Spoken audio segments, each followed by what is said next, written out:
Bonjour à tous, bienvenue dans cette nouvelle vidéo du C'est lundi, que lisez-vous? Je n'ai pas fait de vidéo la semaine dernière, donc j'ai quelques petits trucs à vous montrer cette semaine. Donc en 2 semaines j'ai lu 3 livres. Le premier c'était donc le Proust, donc du côté de chez Swann, qui est le premier tome de la recherche du temps perdu. Voilà, j'ai terminé finalement, je suis arrivée au bout. Je suis plutôt contente, j'ai beaucoup aimé le style de Marcel Proust. Maintenant, le propos en tant que tel, l'intrigue en tant que telle m'a pas beaucoup passionnée. Mais bon, ça risque peut-être d'arriver dans les prochains tomes. Ici, il se passe pas vraiment de choses croustillantes, donc à voir quand je lirai la suite, en août probablement. Le deuxième livre que j'ai lu, donc totalement autre chose, il s'agit de David Leith, Anita Blake, le tome 6, Mortelle Séduction de Laurel K. Hamilton, que je ne peux pas vous montrer ici parce que je l'ai rendu à la personne qui me l'avait prêté. Mais j'ai encore bien apprécié cette aventure-là d'Anita, surtout que voilà, les choses bougent enfin. Elle prend des choix, elle fait des choix, pardon, décisifs. Il y a des choses qu'on attendait depuis déjà plusieurs tomes qui arrivent enfin. Enfin bref, je suis plutôt satisfaite, même si ça reste pas mon tome préféré, je continue à préférer le 5, mais c'est quand même une très très bonne suite qui donne envie de se plonger, dans la saga encore plus. Donc j'espère lire le 7e tome dans pas trop longtemps. Les dernières lectures de ces 2 dernières semaines, c'est Écarlate de Hilary Jordan, publié chez Belfond. Une très très bonne lecture pour le coup. Franchement, donc on suit une jeune fille qui s'appelle Anna, qui vit dans un futur proche, mais je sais pas vous dire si c'est dans 20, 30 ans ou un petit peu plus. Et dans ce monde, en fait, l'église a repris vraiment les pleins pouvoirs aux États-Unis.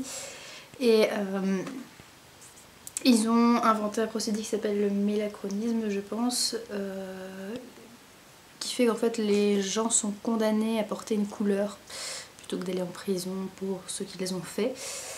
Donc il y a le rouge pour les meurtres, le jaune et vert pour les plus petits délits et le violet pour les viols, je pense, enfin des choses comme ça.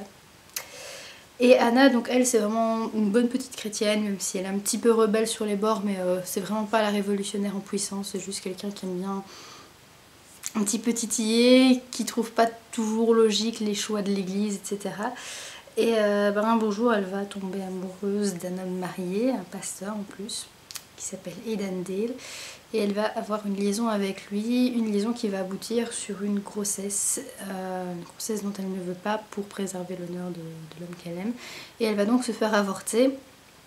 Mais ça va se savoir et donc Anna va être condamnée à devenir une chrome, donc à devoir devenir une rouge en l'occurrence parce qu'elle a été condamnée pour meurtre d'enfant. Et c'est sa vie qu'on suit ici, sa vie juste après qu'elle a été condamnée et qu'elle doit devenir rouge. Et c'est vraiment un bon roman dystopique pour adultes, il y a beaucoup de réflexions, beaucoup de choses à penser sur ce monde, sur notre manière de voir les choses. Moi j'ai vraiment bien aimé. Je sais que certains ont été déçus par la fin. Moi personnellement, elle m'a pas dérangée, elle m'a plu même. Donc à vous de voir si ça vous tente. Alors ma lecture en cours, il s'agit d'un tout petit livre, Fermé pour cause d'apocalypse de Jean-Claude Bologne, publié chez Pascal Gallaudet. Il s'agit donc d'un roman absurde. Une fable absurde, donc on suit Léon-Joseph Massoula qui était un fervent syndicaliste de son vivant et qui une fois mort va se retrouver en enfer mais va continuer son combat donc parce que l'enfer il n'est pas accessible aux personnes à mobilité réduite, que les règles de sécurité de base ne sont pas d'application, donc voilà, il va mener un petit peu sa petite guéguerre, son petit front syndical au sein de l'enfer. Je suis pas très loin pour l'instant, j'en ai lu 16 pages, mais le roman en fait que 111, donc voilà, pour l'instant ça me semble pas mal, à voir ce que ça donne.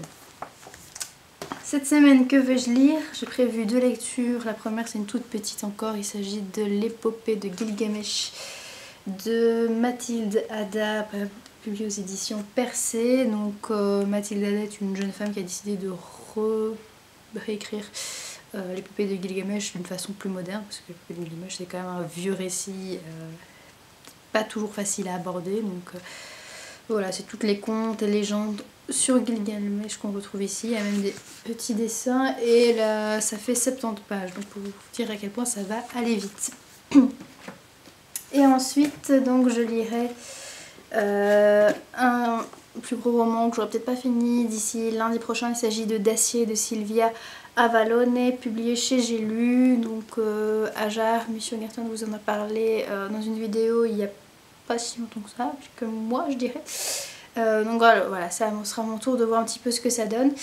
Donc il s'agit de l'histoire de deux jeunes filles de 14 ans qui vivent en Toscane, voilà, et qui sont les reines de ce royaume cabossé. Voilà, je sais pas encore trop vraiment trop à quoi m'attendre, mais je me demande si ça peut être pas mal quand même, donc à voir. Voilà, c'est tout pour moi cette semaine. J'espère que vous avez eu de chouettes lectures, que vous allez passer une très bonne semaine. Et nous, on se donne rendez-vous lundi prochain, peut-être un petit peu avant pour le In My Mailbox. Je verrai bien. Allez, ciao à tous!